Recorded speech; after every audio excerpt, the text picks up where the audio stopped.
마오쩌둥 1893년 12월 26일에서 1976년 9월 9일. 중국의 정치가.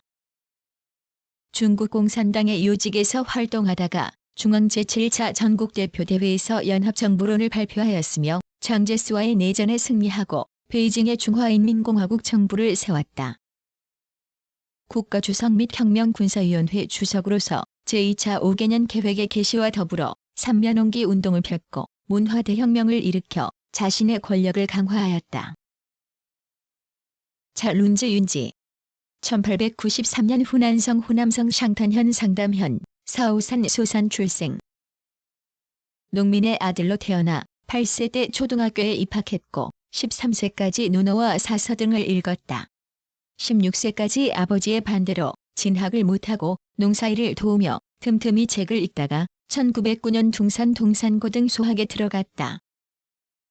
그 뒤 장사의 샹샹상향중학으로 옮겼고 동맹회 밀립보의 열렬한 독자가 되어 그 신문에 실린 반창론이나 혁명론에 많은 감동을 받았다. 1911년 10월 신해혁명이 일어나자 혁명군에 입대하였다가 1912년 제대한 뒤 제1중학에 입학하였으며 다시 제1사범학교에 입학하였다. 대학 공부나 외국 유학을 하지 못한 그는 이 학교에서 영국에서 유학하고 돌아와 중국의 봉건사상 비판에 힘썼던 교사 양창지를 만났고 그로부터 많은 영향을 받았다. 재학 중이던 1917년 그는 신민학회를 조직하였는데 회원은 대부분이 제1사범학교 학생들이었고 이 학회는 후난성 혁명 지식인들의 본영이 되었다. 1918년 학교를 졸업한 뒤 베이징 북경으로 가서 후난 청년들의 외국 유학을 도왔다. 그해 10월 마오쩌둥은 소년중국 학회에 가입하였고 양창지의 소개로 베이징 대학 도서관 주임인 리다자오 이대소의 조교로 일하면서 수업을 청강하였으며 철학회와 신문학 연구회의 활동에 적극 참여하였다. 또 양창지에게 유물론적 철학과 윤리학 강의를 받았고 비밀 학생 단체들과 접촉하면서 무정부주의에 관한 책을 읽어 그의 사상은 마르크스주의로 기울게 되었다. 1919년 5.4운동 발발 후 후난 학생연합회를 설립하고 샹장평론 상강평론을 펴냈으나 곧 금지당하고 베이징으로 도망쳐 러시아 혁명에 관한 책을 많이 읽었다. 1920년 상하이 상해에서 전두슈 진독수를 만났으며 다시 창사로 돌아와 1924년까지 창사 제1사범학교의 부속 소학교 교장 겸 사범부의 어문교사가 되었다. 1920년 겨울 양창지의 딸 양눈호의 양윤희와 결혼하였고 1921년 7월 상하이의 중국공산당 창립대회에 참가하였으며 후난성 대표로서 중국공산당 제1차 전국대표대회에 출석하였다. 1924년 국공합작이 되자 공산당 중앙위원, 국민당 제1기 후보, 중앙집행위원, 선전부장 대리, 중앙농민운동 강습소장, 정치주보 사장 등을 겸임하였다.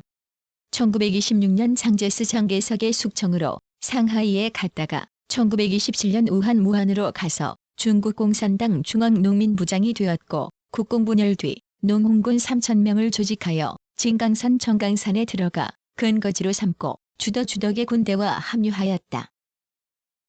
이듬해 공농홍군 정치위원이 되었고 1930년 홍군 제1방면군 군사위원, 중국공농혁명위원회 주석에 올랐다.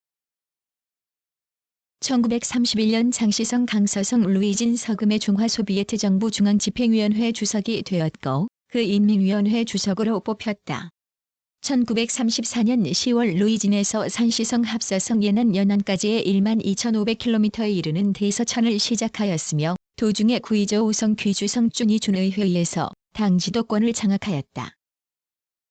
시안사건 서안사건을 거쳐 국공합작에 성공하자 항일 민족통일전선을 수립하고 홍군을 국민혁명 제8로 군으로 개편하여 일본군에 대항하였다. 그리고 지구전론, 신단계론, 신민주주의론 등을 발표하였는데 마지막 것은 중국공산당 강령으로 채택되었다. 1945년 4월 중앙 제7차 전국대표대회에서 정치보고를 통해 연합정부론을 발표하였고 중앙위원회 주석이 되었다. 전쟁이 끝난 뒤인 1945년 8월 충칭 중경에서 장제스와 회담하여 화평 건국의 재원칙에 합의하였으나 실행에는 옮기지 못했다. 그는 국민당과 1946에서 1948년의 내전에서 승리하였고 1949년 10월 1일 베이징에 중화인민공화국 정부를 세우고 국가주석 및 혁명군사위원회 주석으로 뽑혔다. 1949년 12월 소련을 방문하여 1950년 2월 중소우호동맹 5조 조약과 기타 협정을 맺었다. 1957년 반우파 투쟁 과정에서 인민 내부의 모순을 바로잡는 문제에 대하여를 발표하였고 1958년 제2차 5개년 계획의 개시와 더불어 종로선, 대약진, 인민공사 등 이른바 삼면옹기 운동을 펼쳤다. 하지만 이 운동은 실패하였고 수천만 명의 인민들이 굶어 죽는 사태로 치달았다. 마오쩌둥의 권위가 추락하여 1959년 4월 국가주석을 사임하게 되었고 류사오치가 당주석이 되어 자장농을 부활시키려 했다. 1964년 4월 펑더하이가 실각한 후 린바오 인표가 국방장관에 취임하여 마오쩌둥을 숭배하고 찬양하였다.